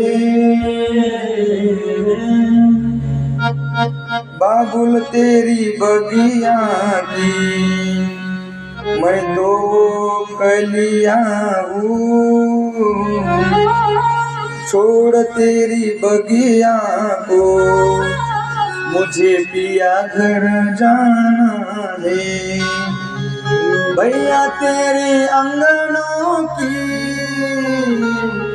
मैं हूँ ऐसी चिड़िया रे, रात भर बसेरा है, सुबह उड़ जाना है। बघा, हिमालयामध्ये दुःख आहे लेकीला वाटी लावताना, आणि जुन्या काळामध्ये जर लेकीला वाटी लावत असते ना, पूर्ण गाव त्या ठिकाणी वेशीजवळ यायचं आणि लेकीला वाटी लावायचं. आता अलीकडच्या काळात आम्ही नवऱ्या बघतो, आसू पण येत नाही त्यांच्या डोळ्यामध्ये. काळ बदलला बरं का, काळ बदलला. इकडे दुःख आहे, हिमालयामध्ये दुःख साजरे करतायत, पण कैलासात काय? कैलासात आनंद, हसी मजाक होती है शादियों में. इतका आनंद कैलासात, इतका आनंद. एक जण मला म्हणे, महाराज तुम्हाला कसं काय माहिती आनंद? म्हटलं लग्नात आनंदच राहतो. दुल्हे की सालिया ओ हरे दुपट्टे वालिया, पैसे दे दो, असं केलं मी त्याला. जूते ले लो, निसागर सारे गरे जरे जा. चला, थोडं तुम्हाला विरहामध्ये नेलं होतं म्हणून हसवलं बरं का, बाकी काही नाही. बघा, लग्नामध्ये एक गंमत आहे. काय गंमत आहे लक्ष द्या थोडं. ते नवरदेव नवरी सोबत एक असते बघा, ती काय म्हणते तिला, काय काय नवरदेवा सोबत नवरी सोबत काय कोण राहते ती? हा, करवली. तुम्ही जसं असं सांगितलं, एखादं वेदातलं विचारलं मी तुम्हाला, करवली. बघा, लग्नामध्ये जी मेकअप करून मिरवली ती म्हणजे करवली. पण दीदी, मला कीर्तनकार म्हणून ऐकू नका, मला कथाकार म्हणून ऐकू नका, तर तुमचा भाऊ म्हणून ऐका. तोंडाला इतकंच पांढरं लावा. माझा विरोध नाही तुम्हाला, जे कपडे घालायचे ते कपडे घाला, जसं राहायचं तसं राहा, माझं काही म्हणणं नाही. फक्त माझी एक विनंती, तुम्हाला तुमचा भाऊ म्हणून ऐका. तोंडाला इतकंच पांढरं लावा की जेणेकरून तुमच्या बापाच्या तोंडाला काळं नाही लागलं पाहिजे. ते स्कार्फ बांधण्याची पद्धत आली पहा अलीकडे. स्कार्फ बांधतात पोरी, स्कार्फ. मला अजिब वाटतं ते स्कार्फचं. ते स्कार्फ नाही बांधलं पाहिजे का? कारण त्या स्कार्फचा कधी बुरका होतो हे आपल्याला सुद्धा कळत नाही. खूप हैवानात टपलेले आहेत आपल्यावरती. लव जिहाद सारखे प्रकरण घडतायत. आपण सावधान व्हायला पाहिजे. चला, आनंद. नंतर कैलासात मध्ये आल्यानंतर आनंद. ते जुन्या काळामध्ये खेळ असायचे पहा, एकी बेकी. पाण्यामध्ये कलर टाकायचा, कुंकू टाकायचा, राहतात ना खेळते. कवड्या, सुन्मुख म्हणते त्याला ना. असे खेळ असतात त्या जुन्या काळामध्ये. बघा, जुन्या काळामध्ये जुन्या काळामध्ये तुम्ही भाकरी करत होत्या तर ती भाकरी अशी टम फुगायची. आता फक्त फरक इतका झाला, करणारी फुगती. सीताराम. चला, शिवपार्वतीचा विवाह थाटामाटामध्ये संपन्न झाल्यानंतर संसार सुरू झाला. संसाराचे दिवस गेल्यानंतर हजारो वर्षाचा काळ उलटून गेलेला आहे. महादेव पार्वतीचा शिवपार्वतीचा विवाह झाल्याच्या नंतर निवांत असताना पार्वतीने काही प्रश्न विचारलेत भोलेनाथाला. नवीन नवीन लग्न झाल्यानंतर प्रश्न विचारले. प्रश्न इतके अद्भुत आहेत की कलीचा महिमा काय, भांडणं कशामुळे होतात, कलह कशामुळे निर्माण होतो, अशा पद्धतीचे प्रश्न त्या ठिकाणी विचारलेले आहेत. आणि नवीन नवीन जो संवाद असतो ना नव्या नव्या नवरीचा, तो खूप गोड असतो. नवीन नवीन नवरदेवाचा नवरीचा ती मजा कुठपर्यंत असते? लय झालं 6 महिने, लय झालं वर्षभर, नंतर ती मजा राहत नाही. नंतर ती मजा राहत नाही. नवीन नवीन ती मजा राहते. नवीन नवीन एखाद्या मित्राचं लग्न होऊ द्या ना, आपण त्या मित्राला विचारू द्या, दादा वहिनी दिसत नाही. तो बोलतच नाही किती वेळ. तो म्हणतो ती ना, ती गेली असेल आताच काकूंकडे बसायला. गोड उत्तर देतो नवीन नवीन. तेच वहिनीला विचारा, वहिनी दादा दिसत नाही. वहिनी पण लाजणार, मुरडणार, लवकर बोलणार नाही. अहो ते ना, ते आताच गेलेत बघा भोकरदनला, असं गोड उत्तर देणार. तेच वर्ष 6 महिन्याने विचारा तुम्ही, वहिनी दादा दिसत नाही. हा उधळला असेल कुठं, लटकला असेल कोणाच्या गाडीला. म्हणजे नवीन नवीन संसारामध्ये जी मजा राहते ना, ती नंतर राहत नाही. नवीन नवीन एखाद्या नवरीला तुम्ही नाव घ्यावं लावा, नाव असं गोड नाव घेते पा, इतकं गोड नाव घेते, इतकं गोड नाव घेते. जे नाव निघतं पर्लतपुरातून भोकरदन मार्गे जालना हवेला लागतं, इतकं लांब लचक नाव राहतं. काय घेऊन दाखवू? बर घेऊन दाखव. ऐका, येत होते जात होते खिडकी वाटी पाहत होते. येत होते जात होते खिडकी वाटी पाहत होते. खिडकीला 3 तारा, अडकीत त्याला घुंगर बारा. पाणी भरते भरा भरा. तालावर ताल 32 ताल. शेवटच्या तालावर होता पलंग, पलंगावर होती गादी, गादीवर होती उशी, उशीर होती बशी, बशीत होता कप, कपात होती घडी, घडीत वाजला 1. महादेवाचं नाव घेतो मी शांतीब्रह्म एकनाथ महाराजांचा लेख. म्हणजे नाव पण तेच तुम्ही वर्ष 6 महिन्याने घ्यायला लावा. ते बी घेऊन दाखवू का? तुम्ही जिंकून घेता माझे नाव. वर्ष 6 महिन्याने घ्यायला लावा. ते नाव थोडं मग जवळ येतं. थोडंच होतं ते नाव, भाजीत भाजी. ते पाठ येतो मला, भाजीत भाजी मेथीची.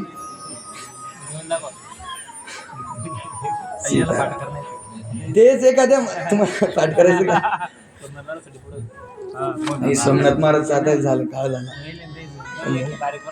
तेच तुम्ही एखाद्या म्हाताऱ्या माणसाला नाव घ्यायला लावा, ते लय अवघड आहे. मग म्हाताऱ्या आजीला नाव घ्यायला लावा तुम्ही, कटाळलेली असती बिचारी. म्हातारी आजी नाव घेते. जात होते हळदी कुंकवाला आणि बटन तुटलं बटव्याचं, आणि काय नाव घ्यायचं त्या साठव्याचं. म्हणजे नवीन नवीन संसारामध्ये जी मजा राहते ना, ते नंतर राहत नाही. अशीच नवीन नवीन विवाह झालेला आहे भगवान परमात्म्याचा. नवीन नवीन आनंद आहे. पार्वती आई साहेबांनी प्रश्न विचारलेत की भगवान माझे प्रश्न आहेत, त्या प्रश्नाचे तुम्ही उत्तर दिले पाहिजे. संवाद चाललाय. महादेव म्हणायला लागले काय प्रश्न आहेत? बघा, मागच्या अवतारामध्ये म्हणजे सतीच्या अवतारामध्ये जसे आपल्यामध्ये संशय येत गेलेत. ऐका, हे खूप गोड आहेत. एवढं ऐका फक्त, बस झाली आजची कथा सफल झाली माझी. एवढं घेऊन जा फक्त घरी माझं.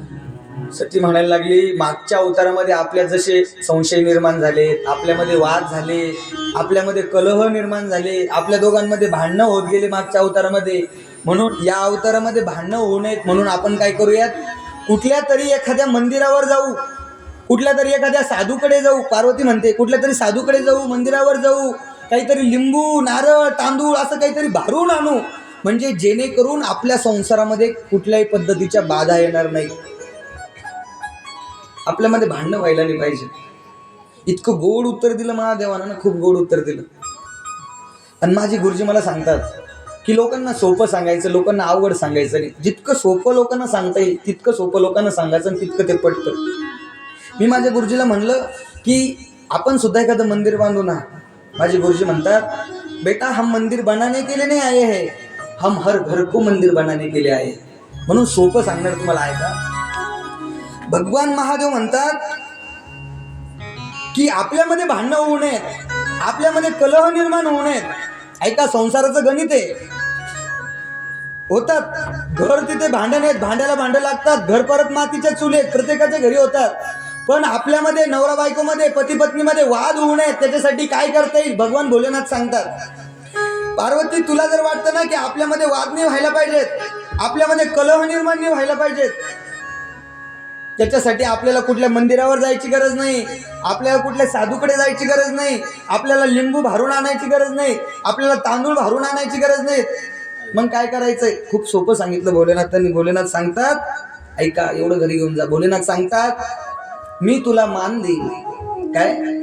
मी तुला मान देईन आणि तू मला सन्मान द्यायचा आणि आपण दोघांनी मिळून त्या भगवान परमात्माचं नामस्मरण करायचं, म्हणजे जेणेकरून आपल्या संसारामध्ये कुठली भांडणं होणार नाहीत आणि आपल्यामध्ये कुठल्याही प्रकारची बाधा येणार नाहीत.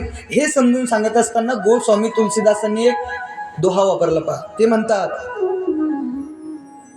मंगल भवन अमंगल हरी, उमा सहित जी जपे त्रिपुरारी. मंगल भवन अमंगल हारी आणि उमा सहित जी जपे त्रिपुरारी. उमा म्हणजे पार्वती, पार्वती आणि महादेव हे दोघं भगवान परमात्माचं नामस्मरण करणार आहेत. म्हणजे नामस्मरण केल्याने काय होणार आहेत? त्यांच्यामध्ये भांडणं होणार नाहीत. अजून काय करणार आहेत ते? भगवान भोलेनाथ म्हणतात, मी तुला मान देणार आहे आणि तू मला सन्मान द्यायचा. बस संसारामध्ये आपल्याला हेच करायचंय. आपण आपल्या पत्नीला मान द्यायचा आणि तिने आपल्याला सन्मान दिला पाहिजे. बस आपला संसार सुंदर अशा पद्धतीने सुरळीत चालू शकतो. हे संसाराचं गणित आहे. संसाराचं गणित आहे. एक कविता ऐकली होती पहा, जुन्या काळामध्ये कविता ऐकली होती संसाराच्या बाबतीत. अरे संसार संसार, संसार कसा असायला पाहिजे आपला?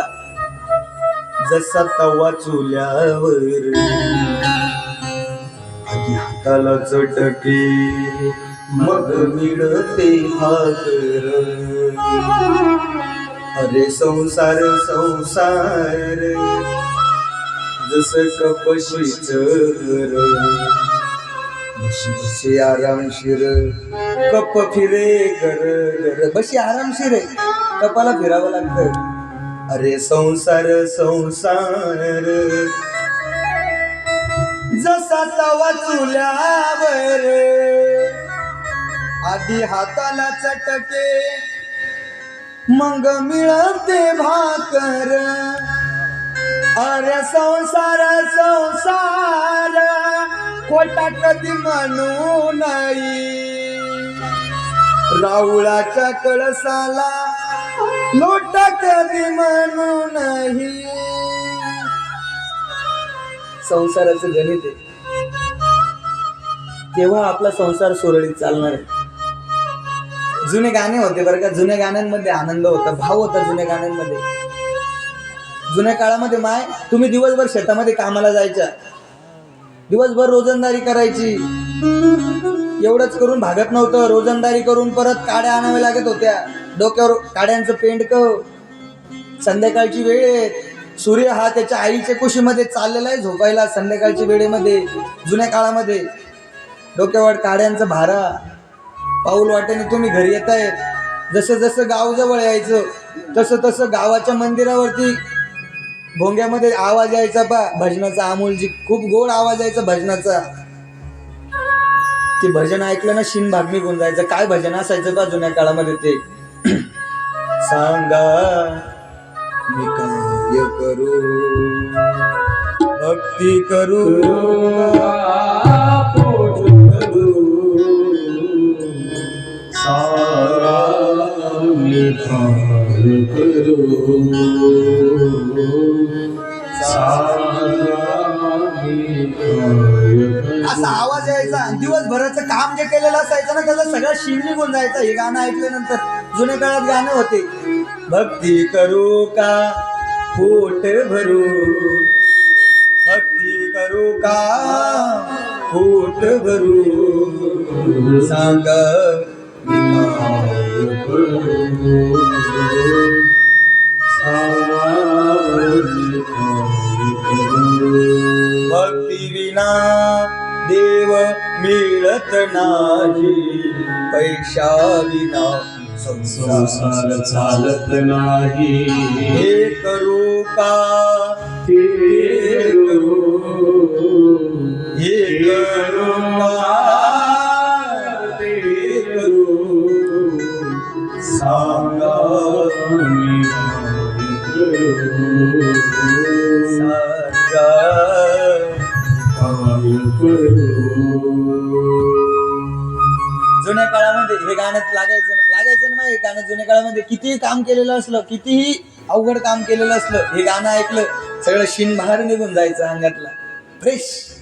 घरी आल्यानंतर लगे स्वयंपाक करून सगळ्यांना गोडीने आनंदाने खाऊ घालायचं. पण आता काळात तसं राहिलं का? दिवसभर जर एखाद्या सोन्याने शेतामध्ये काम केलं, संध्याकाळी सगळ्याला खिचडीच खावी लागती. हे तुमच्या घरातलं नाही, हे माझ्या घरातलं सांगलं मी ना, आहे ना, हे प्रत्येकाच्या घरामधलं आहे. जुन्या काळातली गाणी गेली, जुन्या काळातले लोक गेले, आणि आता नवीन आले. नवीन गाण्याला अर्थ लागत नाही, ते उमजत बी नाही. पहा नवीन गाणे आले, पहा नवीन डीजेवर ऐकलं नाही ते का लग्नाला गेलं तुम्ही, 18 नाक मुकर नाक, काय गाणं आहे. जुन्या काळात आनंद होता, जुनं ते सोनं होतं ना जुन्या काळामध्ये. बरं, जुनं ते सोनं होतं. इतक्या संसाराचं गणित सांगितलं भोलेनाथांनी की जीवन जगत असताना कशा पद्धतीने जीवन जगायला पाहिजे.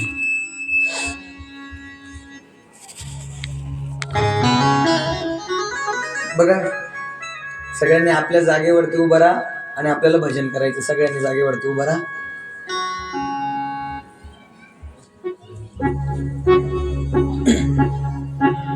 काशीनाथ की जय हो, काशीनाथ की जय हो,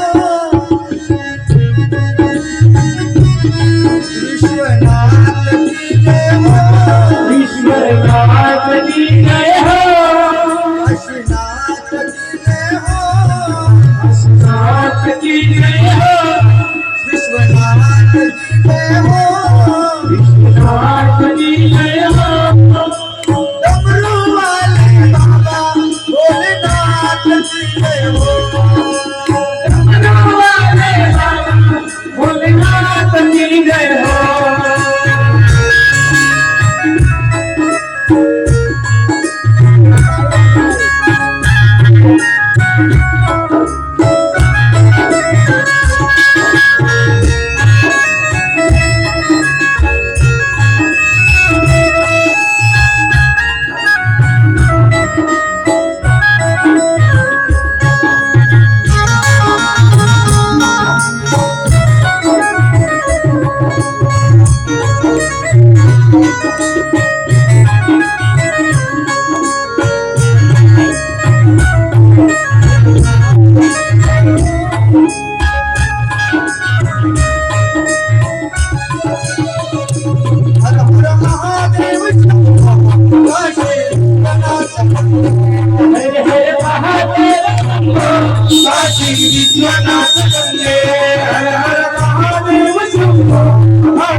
हर हर महादेव शंभो काशी विश्वनाथ हर हर महादेव शंभो काशी विश्वनाथ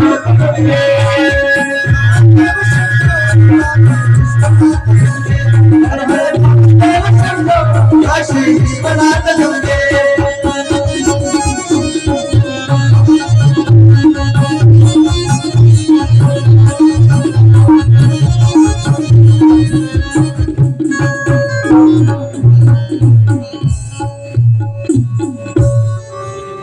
खरोखर ज्यांनी अंग हलवलं, ज्यांनी पावल्या खेळल्या, त्याचे वर्षभर टोंगली दुखणार नाही. हे भोलेनाथाच्या दरबारात आहे. जे दिसते उभे होते, आनंद घ्या गाड्या. त्यांना काय वाटतं?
सारंगी मानव जसा तिचा गोंडा चौरंगी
नमः पार्वती पते शिव हर हर हर हर महादेव.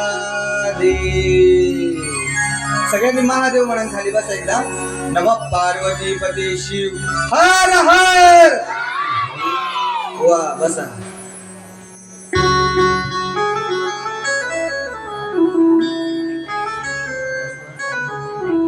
चला फुल चार्जिंग. मी पाहत होतो तुम्ही केव्हा असे असे हलत होते ना, पाय मोकळी झाली सगळ्यांची. बरं बघा भोलेनाथाची कथा. भोलेनाथाचा विवाह झाल्यानंतर पार्वती आई साहेबांचे प्रश्नांचे उत्तर. संसार सुरू असताना बरेच वर्षाचा काळ निघून गेलेला आहे, पण जो तारकासूर नावाचा राक्षस आहे, हा राक्षस उन्मत्त झाला होता. सगळ्या देवतांना प्रश्न पडला. 1000 वर्षाचा काळ उलटून गेला,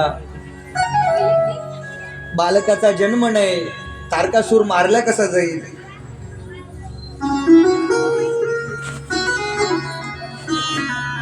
सगळ्या देवतांनी सगळे एकामेकाला विचारायला लागले, तारकासुराला मारायचंय, काय करावे लागेल. किती वर्षाचा काळ निघून गेलेला आहे, बालकाचा जन्म नाही. म्हणून सगळ्या देवतांनी भगवान भोलेनाथाची आराधना केली, स्तुती केली.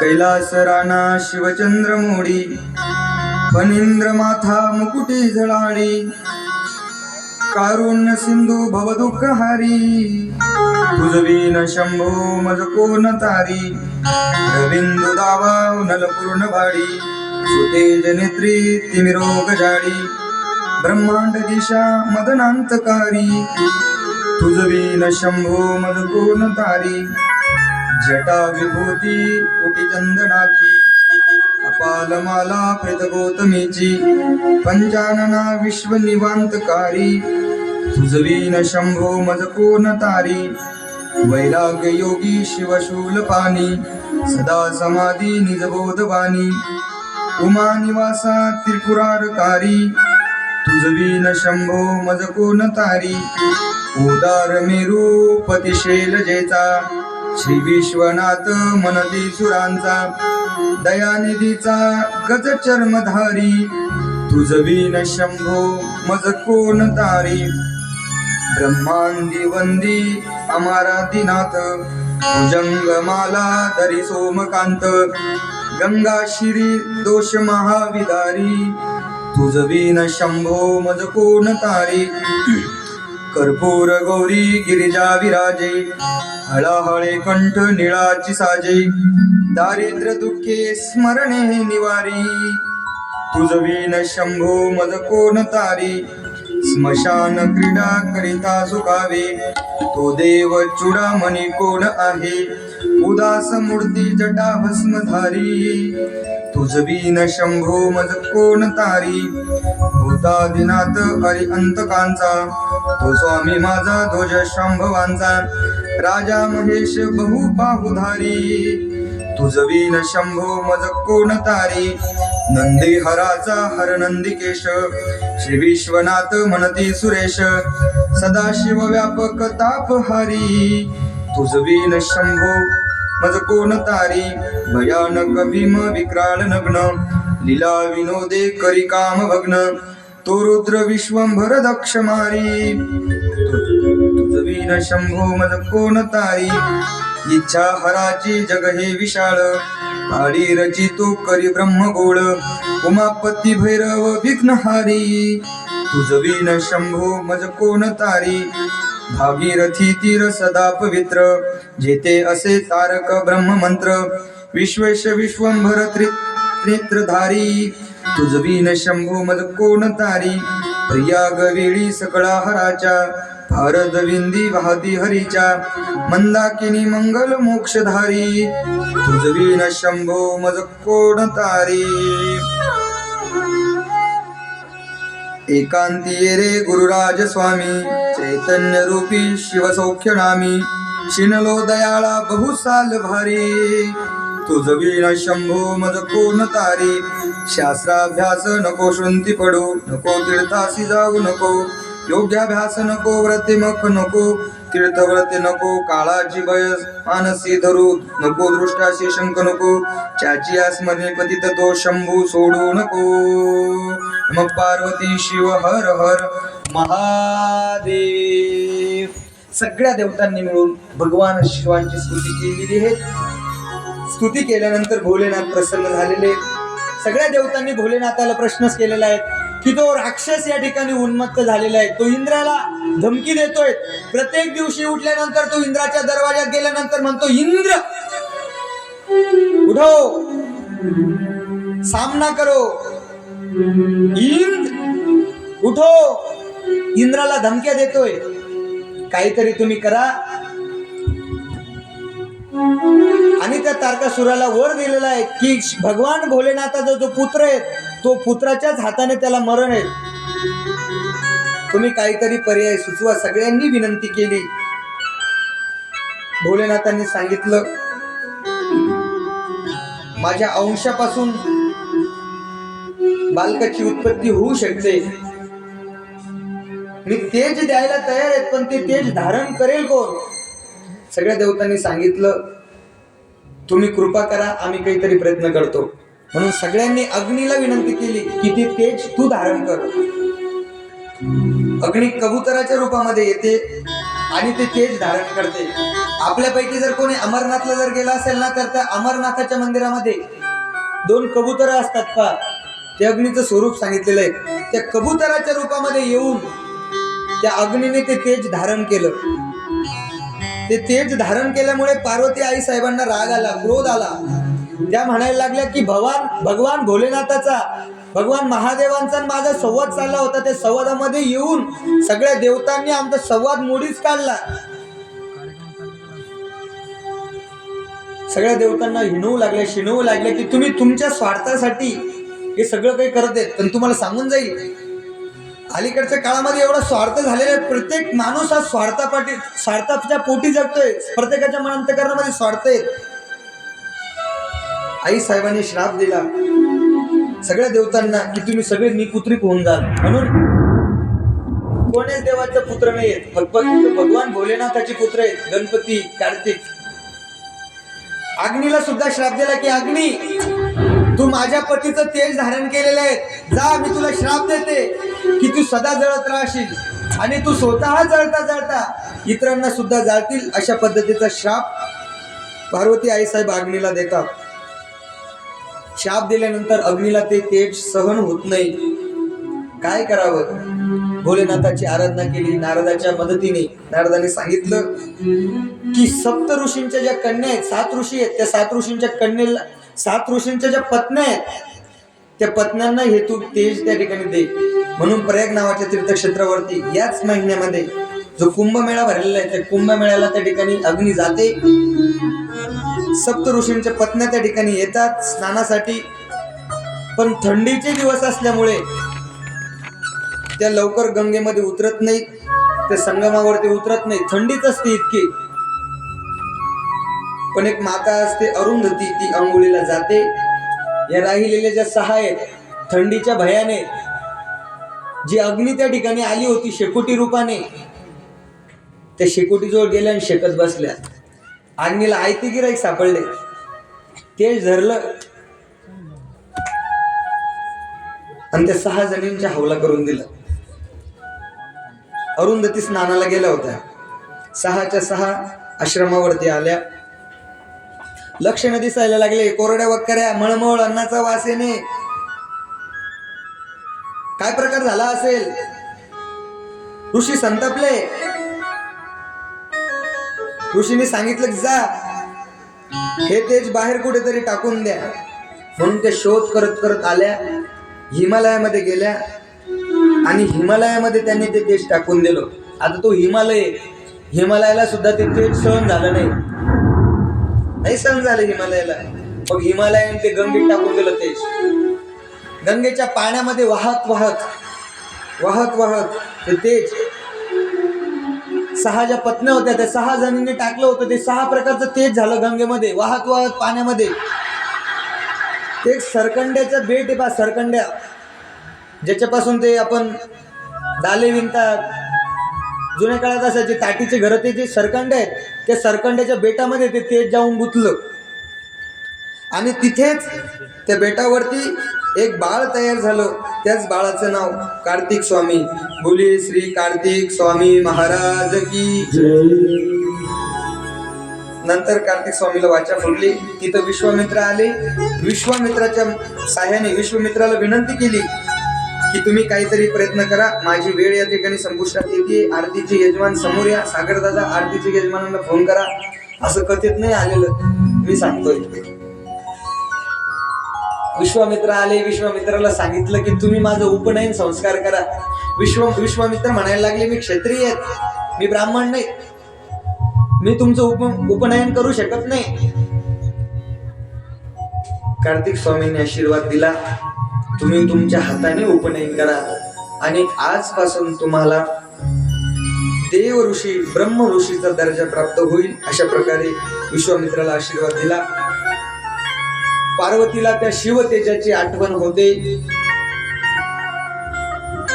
की माझ्या पतीचं ते असलेलं तेज ते कुठे शोध घेतलाय.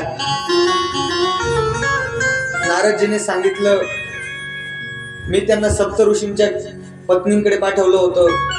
सप्तऋषीच्या पत्नीला विचारलं तेज कुठे? त्यांनी सांगितलं आम्ही हिमालयात नेऊन टाकलं होतं. हिमालयाला विचारलं तेज कुठे? हिमालयाने सांगितलं मी गंगेत टाकलं होतं. गंगेला विचारलं तेज कुठे? गंगेने सांगितलं मी सरकंडाच्या बेटात नेऊन टाकलं होतं. सरकंडाच्या बेटाजवळ गेले तर बाळ अशा पद्धतीने तिथे खेळते.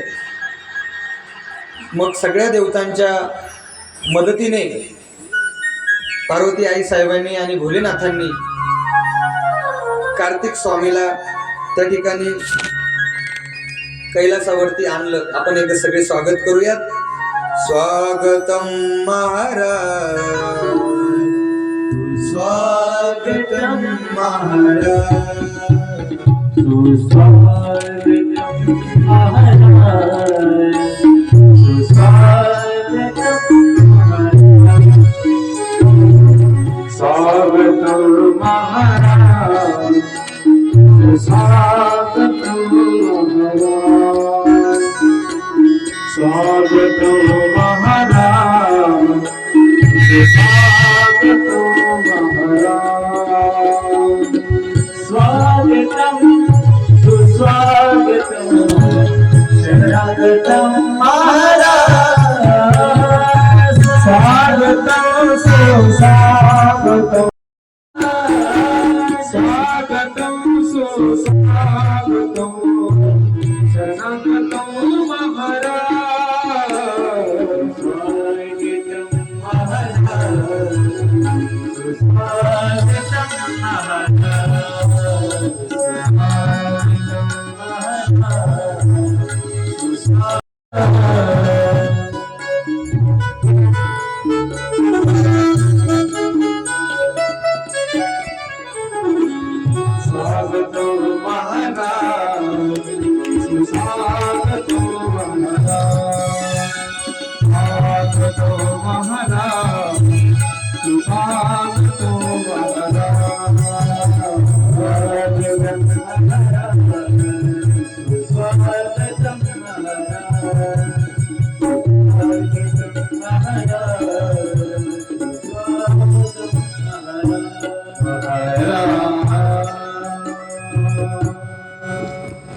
कार्तिक स्वामीला त्या ठिकाणी कैलासात आणण्यात आलं स्वागतात.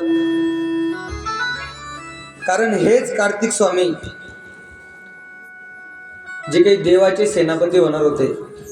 आणि दक्षिण भागात जर गेले ना तुम्ही, तिकडे त्याला कार्तिक स्वामीला मुरगन म्हणतात. मुरगन पुष्पा मुरगन स्वामी म्हणतात कार्तिक स्वामीला.